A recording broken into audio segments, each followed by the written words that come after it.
Hello friends, Radhe Radhe. आप सभी लोग कैसे हैं मित्रों। आशा करती हूँ कि भगवान श्रीमन नारायण की कृपा से आप सभी लोग अच्छे होंगे, परम मंगल में होंगे। आज की इस वीडियो में हम जानेंगे वैशाख मास के शुक्ल पक्ष में पड़ने वाली एकादशी का व्रत कब किया जाएगा, इसका नाम क्या है, महत्व क्या है, विशेषता क्या है, एकादशी प्रारंभ कब से हो रही है, समाप्त कब होगी, पारण का शुभ समय क्या रहेगा, पूजा विधि, ये सभी महत्वपूर्ण बातें आज की इस वीडियो में हम जानेंगे। एकादशी का व्रत मित्रों हरिदोष व्रत माना जाता है और इस एकादशी का व्रत करने से भक्त की सभी मनोकामनाएं पूर्ण होती हैं और उनके बड़े से बड़े पाप जलकर राख हो जाते हैं और उन्हें अंत में वैकुंठ लोक की प्राप्ति होती है, मोक्ष प्रदान होता है। इसलिए सभी वैष्णवजन को एकादशी का व्रत अवश्य अपने जीवन काल में करना चाहिए। एकादशी के दिन भगवान श्री हरि की विधि विधान पूर्वक पूजन किया जाता है। भगवान की प्रसन्नता के लिए एकादशी का व्रत किया जाता है। भगवान श्री हरि की कृपा प्राप्त करने के लिए एकादशी का व्रत किया जाता है। एकादशी का व्रत करने से मनुष्य के जीवन में खुशियाँ आती हैं, परेशानियों से मुक्त होते हैं। इसलिए एकादशी का व्रत जरूर करना चाहिए। शास्त्रों में ऐसा वर्णन आता है कि एकादशी का व्रत सबसे श्रेष्ठ व्रत माना जाता है। साल में 24 एकादशी पड़ती है, अधिक मास पड़ने पर 26 एकादशी पड़ती है। महीने में 2 एकादशी आती है, एक कृष्ण पक्ष एक शुक्ल पक्ष। दोनों का अलग अलग महत्व होता है और हमें कभी छोड़ कर व्रत कभी नहीं करना चाहिए। एकादशी का व्रत जब भी करें हमें दोनों पक्ष की करनी चाहिए। इस दिन हमें सुबह मित्रों भोर में उठना चाहिए। एकादशी का जब भी व्रत करें सूर्योदय से पहले ही उठ जाएं। उठने के बाद नित्य कर्मों से निवृत्त होकर स्नान करें। स्नान में गंगा जल मिश्रित जल से स्नान करें या नदी तालाब में स्नान करें। यदि नदी में नहाते हैं तो आपको 2 गुने पुण्य फल की प्राप्ति तत्काल हो जाती है।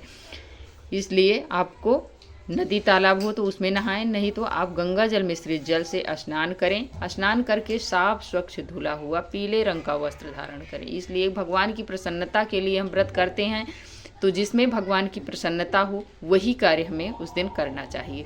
तो हमें पीले रंग का वस्त्र धारण करना चाहिए। भगवान को बहुत प्रिय है पीला रंग, इसीलिए भगवान को पीताम्बरधारी भी कहा जाता है। और वस्त्र धारण करने के बाद पूरे घर में गंगा जल का छिड़काव करें। दहलीज पूजन सबसे पहले कर दें।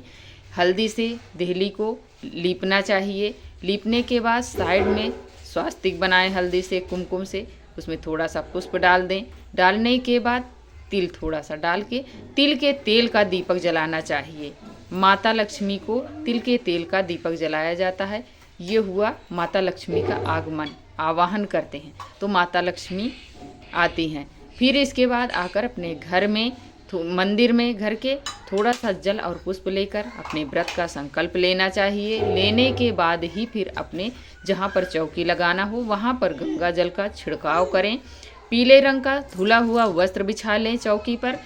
पुष्प का आसन देकर भगवान श्री हरि के विग्रह को विराजमान करें। विराजमान करने के बाद फिर पुष्प का आसन देकर गणेश भगवान को विराजमान करें। यदि लड्डू गोपाल है तो एकादशी के दिन लड्डू गोपाल को आप नियम ले लें। एकादशी हो, पूर्णिमा हो, अमावस्या हो, हमें पंचामृत से स्नान करवाना चाहिए। करवाकर भगवान का अंक पोषण करें। उन्हें पीले रंग का वस्त्र धारण करें, उन्हें श्रृंगार करें, पीले चंदन के तिलक लगाएं। ये कार्य करना है। और आपके पास विग्रह है तो आप एक लोटे में जल ले लीजिए, चौकी पर रख लीजिए और आप पुष्प या दूर्बा की सहायता से या आम के पल्लव से भगवान को भाव रूप से स्नान करवा दीजिए। 3 बार छींटे लगा दीजिए। फिर अंक पोषण, एक साफ स्वच्छ धुली हुई हैंकी ले लीजिए, उससे पोंछ दीजिए विग्रह को। पोंछने के बाद सभी को वस्त्र स्वरूप कलावा समर्पित कर दीजिए। करने के बाद फिर भगवान श्रीमन नारायण को पीले चंदन से तिलक करें। गणेश भगवान को रोली से तिलक कर दें। अपने दीपक में भी कुमकुम से रोली से तिलक कर दें। फिर इसके बाद दीपक प्रज्वलित करें। दीपक प्रज्वलित करने के बाद हाथ में थोड़ा सा जल पुष्प लेकर सभी देवी देवताओं का नाम लेकर आवाहन कीजिए।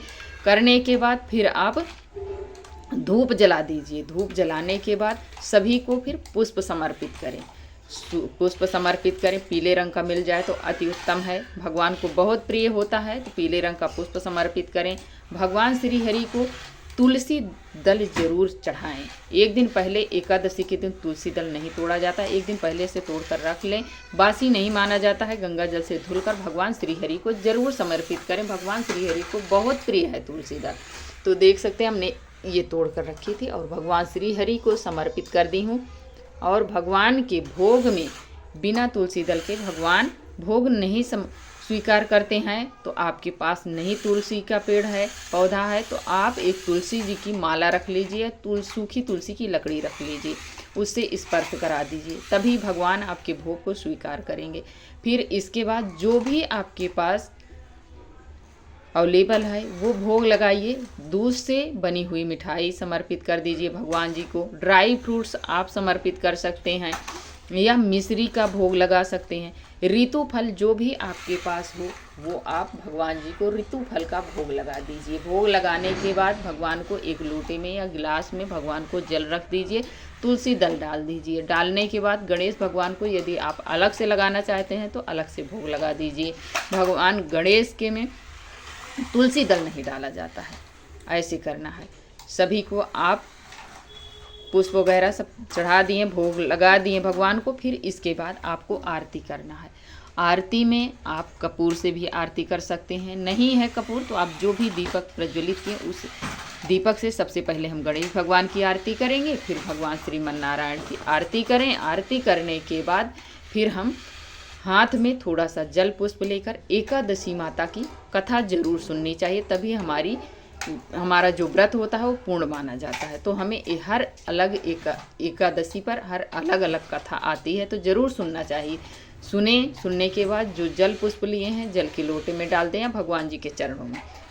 कथा सुनने के बाद फिर सूर्य भगवान को अर्घ दीजिए। तुलसी माता को दूर से आप आरती कर लीजिए, धूप दिखा दीजिए, परिक्रमा लगा दीजिए, स्पर्श नहीं किया जाता है। फिर आइए अपने चौकी पर बैठकर भगवान जी के सामने बैठकर आप भगवान के नामों का उच्चारण करें, जप करें, भजन करें, कीर्तन करें।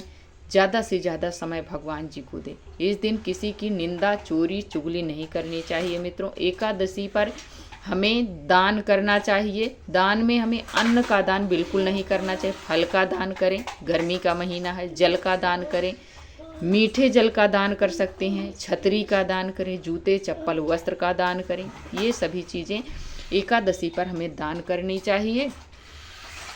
एक बार हमें फलहार लेना चाहिए।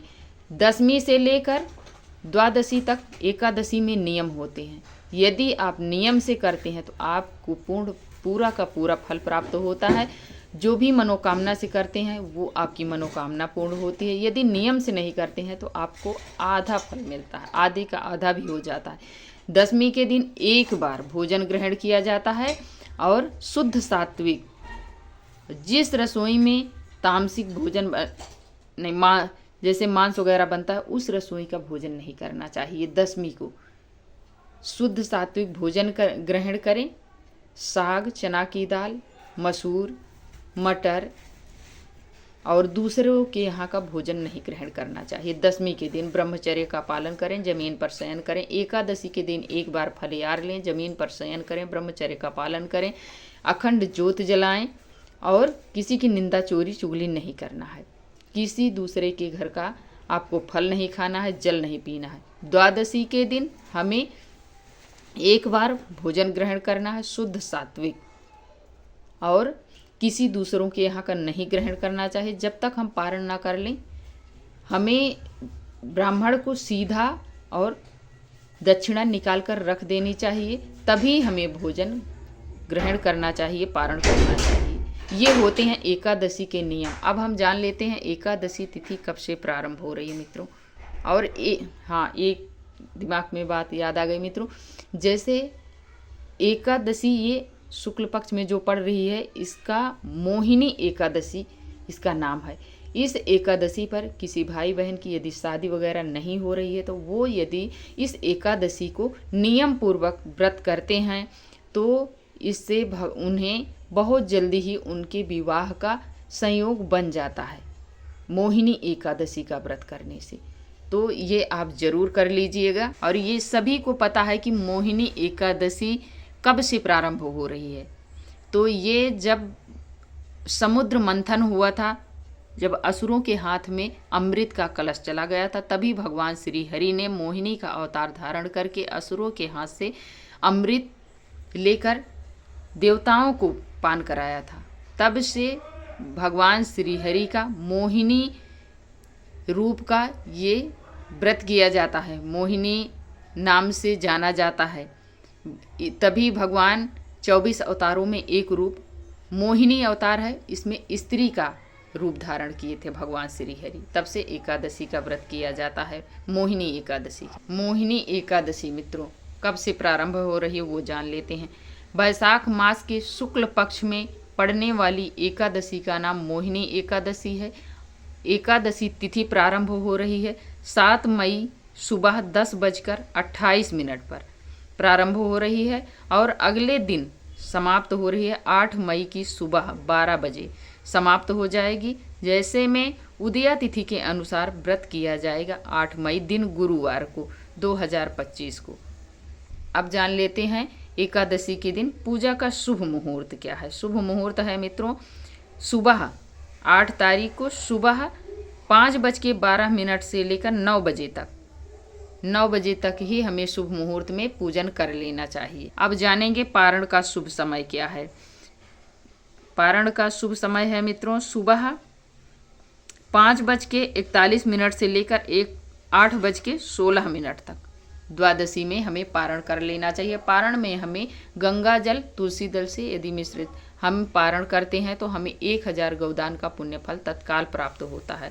इसलिए एकादशी का जब भी पारायण करें हमें गंगा जल और तुलसी दल से ही सबसे पहले हमें पारण करना चाहिए।